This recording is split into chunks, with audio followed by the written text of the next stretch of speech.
Bonjour, this is Janice with Janice in France. First of all, please subscribe and click that little button and share, please. Today, I'm going to be doing a Q&A.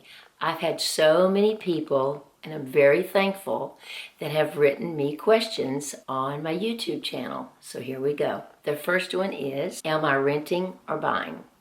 I'm definitely renting because I have a little bit of a nomad part of me, so I'm not sure if I want to stay in one place for too long. And also, I don't want to be responsible for if the water heater goes out or anything like that. So I think right now, renting is the best for me. The next one is, when I travel to other countries, what will I do with my pets? Well, believe it or not, there is an expat community there, and there's a college. So I bet I can find somebody that might want to make a little extra money and watch my pets. But I will also be taking Buster with me. I plan on going to Florence and Venice in May, but I will take Buster with me, so all I will need is somebody to come in and feed and take care of Kitty. My next question, do I speak French? Absolutely not. But do I have a French teacher already set up? I absolutely do. So I will be starting with Edith the second week, because the first week Jennifer and I will be shopping and spending time with each other and getting my apartment ready. Do I have money transferred from my US bank account, or do I have an account in France? No, I'm keeping my account in the US. And the reason why, in order to have a bank account in France, you have to have a utility bill. Well, the place where I live, the rent includes the utility bill, so I don't have that. So when I come back with a permanent visa next year, I most likely will open up a bank account there. But what I plan to do, since I get my retirement checks on the first of each month, I'm just going to go ahead and collect all of that at one time so that I'm not charged per trip using my visa. I don't want to be charged in the States. I don't want to be charged at the ATM in France. I just want to be dinged one time. The next question is, if I wanted to buy a home, what is the process? Well, let me tell you, I have the most wonderful realtor. Her name is Rima, and I met her in 2018, and she is lovely. And she is English speaking, and she's also French speaking, and she will show you around the area. So when and if I decide to buy any property in France, Rima will be the person that I go to. How did I get a visa to move to Paris? Well, I did all the applications. At first, you think you'll have to go to the French consulate. The French consulate is not doing visas any longer. They have like a contract company called VFS.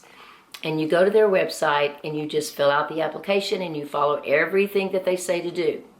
Now, I followed everything they said to do, and I still got a temporary visa for a year. But that's okay, because I'll come back in November and I'll redo my paperwork. This time, I'm thinking about getting an entrepreneur's visa, so it probably worked out just fine that I didn't get a permanent visa.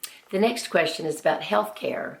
You do have to have a full year paid of health care in order for you to get a visa. They do not want you to be a burden on their health system, so you must have insurance in order to apply for a visa. But on the other hand, a doctor visit is only 25 euros, which is about $28.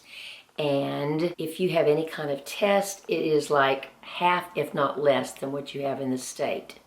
Now, because I'm 60 plus, I do have Medicare, and I am going to continue to keep Medicare here in the States in case I get sick when I come back to visit. Oh my goodness, how do I plan to spend my days in France? I'm not sure, but it's just like an open book. You know, I have visions, and I'm hoping they will come true. I have friends coming over in March, April, and May, and I want to go to the Louvre, even by myself, just to visit it. I want to go to parts of France that I've never been to. Like, I've never been to Provence when all the lavender flowers are out. And I've been to Lourdes, but I want to go back again. So I have a feeling I'm going to spend a lot of time on the train. But you know what? I'm going to spend a lot of time in Fontainebleau too, because they have 3 markets a week. I want to get to know the people, and I want to get an opportunity to use my French. I am taking French classes twice a week. So, you know, I plan on spending my days just doing some wonderful things like walking through the forest and taking Buster out for walks, just living a normal life, not doing anything extravagant except those days that I go to Paris and treat myself to a dinner or a lunch or at the museum. The next question is, what am I taking with me to Paris? Well, considering I did a little minimalistic changes before I ever even moved into the home I'm renting now, it was easy for me to just put a few items in storage. And I'm just taking 3 suitcases, and in those 3 suitcases, I have some memorabilia that my daughter has done and a few things that my daughter has given me, but it's mostly clothes and shoes. I hate to admit that, but it really is. But I'm not taking any furniture or anything like that. I think it would be too costly. And also, like I said before in the interview, I'm pretty much a nomad. You just don't know where I'm going to be living next year, so I don't want to have a lot of furniture burdening me from going from one place to another. What's my itinerary like? My itinerary, number 1, is to get the heck out of Dodge on Sunday and get my pets on the plane. I have worried more about getting my pets on the plane than anything else. Once we get them through and them weighed and go through TSA, I will have a sigh of relief. And that's my itinerary. And then next week on Friday, we are having a tour with Edith. We're going to go to Montmartre. And then the rest of the days, Jennifer and I are going to IKEA, and we're going to go to the market and get me set up with some veggies, and go to the store and get me set up with coffee because there won't be any Starbucks in my town. And just getting my apartment set up so that it looks more like me.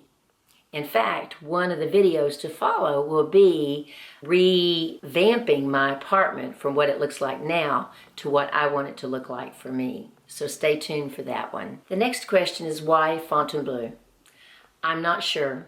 I had been watching this movie about King Francis and Mary, Queen of Scots. And it's called Reign, R-E-I-G-N. And I just fell in love with it. And for some reason, while I was watching the movie, I would go in and look to see what was true and what wasn't true.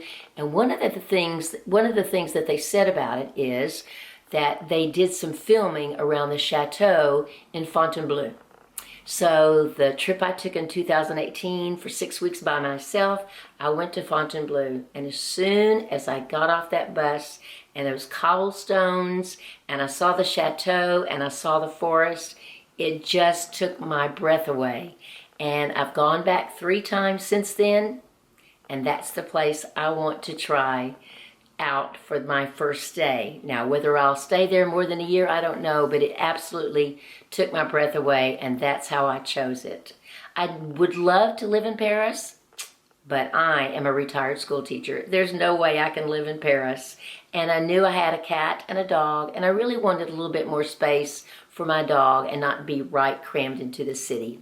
The next question is, what is a commute like to Paris?